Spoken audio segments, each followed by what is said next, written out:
हमें पता है कि भारत को आज़ादी 14 अगस्त 1947 की ठीक आधी रात में मिली थी। घड़ी के कांटों ने जैसे ही रात के 12 बजाए, भारत की आज़ादी की घोषणा हो गई। हालांकि हम अपना स्वतंत्रता दिवस 15 अगस्त को मनाते हैं। प्रश्न है कि अगर 14 अगस्त की रात 12 बजे आज़ादी का ऐलान हुआ, तो फिर हम हर वर्ष इसी दिन, इसी वक्त स्वतंत्रता का समारोह क्यों नहीं मनाते हैं?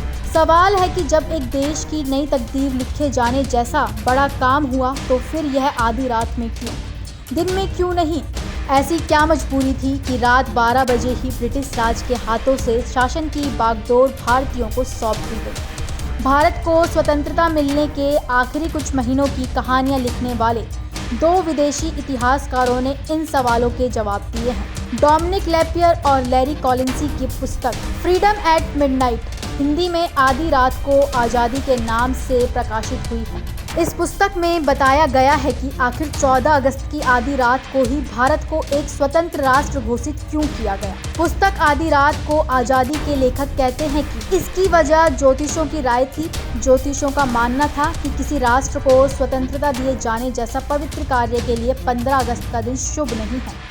उन्होंने बताया कि ग्रह नक्षत्र की स्थितियों के लिहाज से 15 अगस्त को इतना महत्वपूर्ण काम नहीं किया जा सकता है। उन्होंने ही बताया कि अगर 15 अगस्त की तारीख ही तय है, तो इसका विकल्प निकाला जा सकता है। पुस्तक में कहा गया है, भारतीय ज्योतिषों के आग्रह के सामने भी वायसराय लॉर्ड लुईस माउंटबेटन को झुकना पड़ा। आपको बता दें, लेखक कहते हैं कि किसी भी राष्ट्र के आधुनिक इतिहास का प्रारंभ 15 अगस्त को करना कदापि उचित नहीं रहेगा।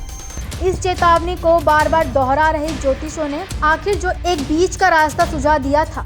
उनके अनुसार 14 अगस्त के दिन सितारों की स्थिति 15 अगस्त की तुलना में काफी बेहतर थी। लिहाजा 14 अगस्त 1947 की ठीक आधी रात को यदि भारत और पाकिस्तान नाम के दोनों राष्ट्रों को आजाद किया जाए, तो यह हर दृष्टि से बेहतर साबित होगा। ज्योतिषों के सुझाए इस विकल्प से वायसराय ने राहत की सांस ली और तुरंत यह प्रस्ताव स्वीकार कर लिया। बता दें, वायसराय लॉर्ड माउंटबेटन स्वतंत्र भारत के पहले गवर्नर जनरल भी बने। उन्हें इस घटना से एक बात का एहसास हो गया कि हर बड़े कार्य से पहले ज्योतिषों की राय जरूर ली जाए। फिर उन्हें पता चला कि उनके स्टाफ मेंबर में कोई ऐसा नहीं है जिसे ज्योतिष विद्या का तनिभान भी हो। फिर उन्होंने अपने प्रेस आतोष को इसकी जिम्मेदारी दी। आधी रात को आजादी में दोनों लेखक आगे कहते हैं, वायसराय ने मंद मुस्कान के साथ यह भी नोट किया था कि ज्योतिष विद्या पर उन्हें सही सलाह देने के लिए स्टाफ में उचित प्रबंध नहीं है।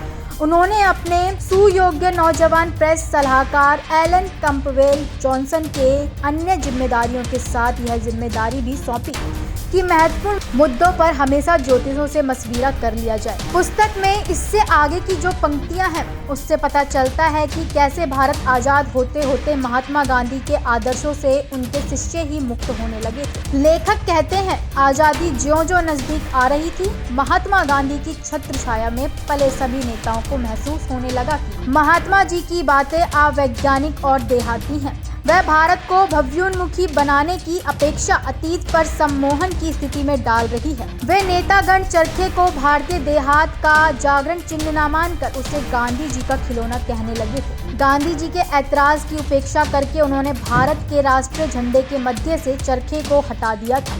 सम्राट अशोक के युगल सिंहों के बीच फंसे धर्मचक्र को राष्ट्रीय झंडे के बीच जगह दी थी, ताकि अशोक जिस शक्ति और आधिपत्य का स्वामी था, उसकी संकेत किरणों राष्ट्रीय झंडे से फूट सके। आगे कहा गया है, गांधी शक्ति और आधिपत्य के प्रचारक नहीं थे। उनके अनुसार ये दोनों तत्व मनुष्य को हिंसा और पतन की ओर ले जाते हैं। वह तो आत्म जागरण और त्याग के प्रचारक थे। उन्होंने साफ कहा कि राष्ट्रीय झंडा देखने में कितना ही कलात्मक क्यों न लगता हो, उसमें हिंसा का जो संदेश छिपा है, उसके आगे मैं नतमस्तक कैसे होऊंगा।